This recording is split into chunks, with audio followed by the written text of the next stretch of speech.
Hello friends, welcome to my YouTube channel online learning website. दोस्तों, हम लोग आज बात करेंगे कि सॉलिड वेस्ट मैनेजमेंट क्या है, जो कि काफ़ी इंपॉर्टेंट क्वेश्चन होता है। सॉलिड मैनेजमेंट यानी सॉलिड वेस्ट मैनेजमेंट को हम लोग समझेंगे। दोस्तों, सबसे पहले हम लोग ये समझते हैं कि सॉलिड वेस्ट मैनेजमेंट के कितने प्रकार होते हैं। तो दोस्तों, इसमें मेनली जो होता है वो 3 मेन माने जाते हैं। पहला होता है म्युनिसिपल वेस्ट, जिसको हम लोग नगर पालिका अपशिष्ट भी बोलते हैं। दूसरा होता है इंडस्ट्रियल वेस्ट, जिसको हम लोग औद्योगिक अपशिष्ट बोलते हैं।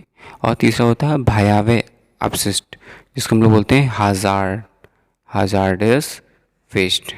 और नेक्स्ट आता है आपका, इसी का दोस्तों नेक्स्ट आता है जिसको बोला जाता है बायोमेडिकल वेस्ट। कौन सा वेस्ट दोस्तों? Biomedical waste.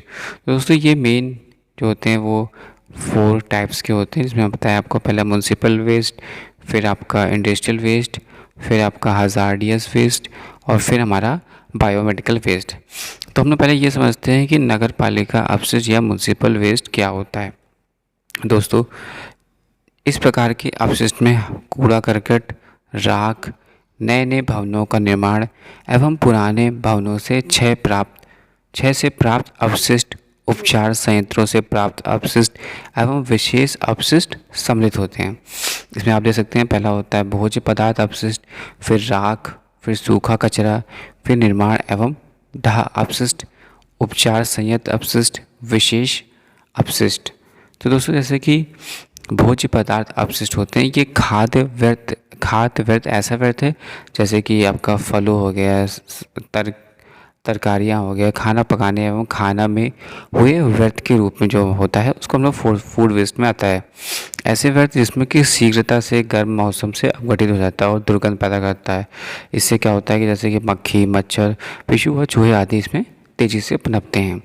फिर नेक्स्ट आता है दोस्तों राख, जैसे कि लकड़ी, कोयला, कोक और अन्य ज्वलनशील पदार्थों को जलाने से जो पाउडर या क्लिंकर आदि के जो रूप में प्राप्त होता है उसे क्या बोलते हैं? राख कहते हैं।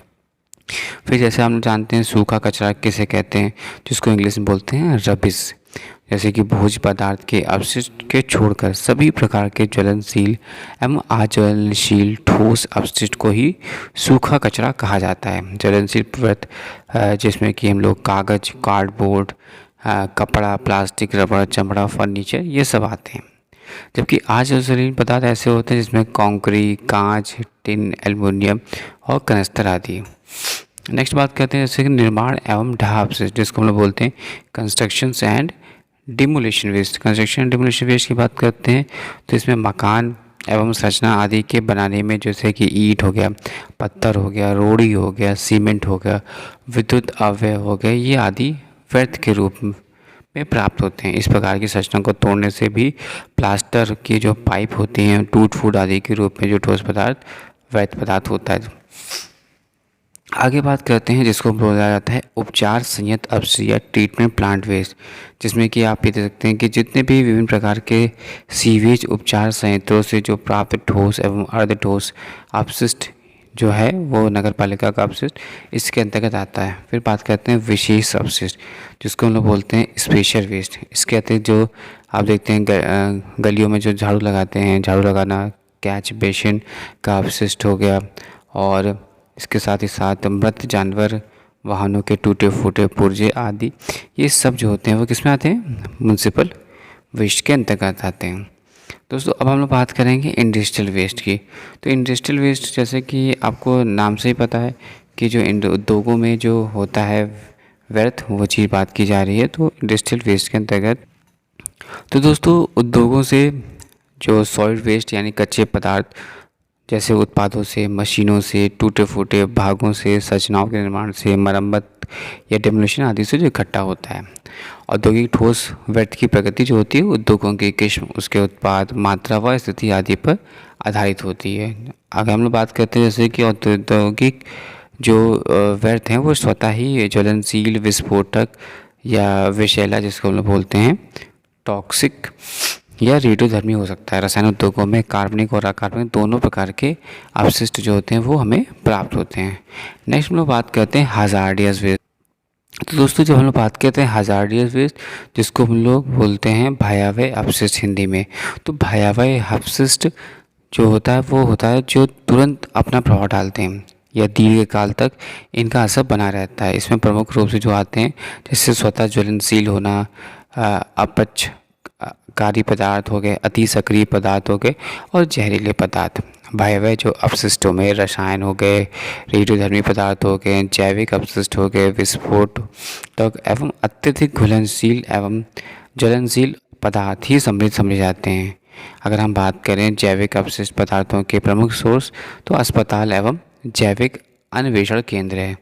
अगर हम एक टेबल के माध्यम से समझते हैं तो भारतीय नगरों में कितना जो ठोस अपशिष्ट की मात्रा है, तो दिल्ली में सबसे अधिक दे सकते हैं 7,480 ठोस अपशिष्ट है, जबकि लखनऊ में से 600 है, मुंबई में 3200 है, अहमदाबाद में 1200 है, चेन्नई में 1819 है, कानपुर में 2142 है।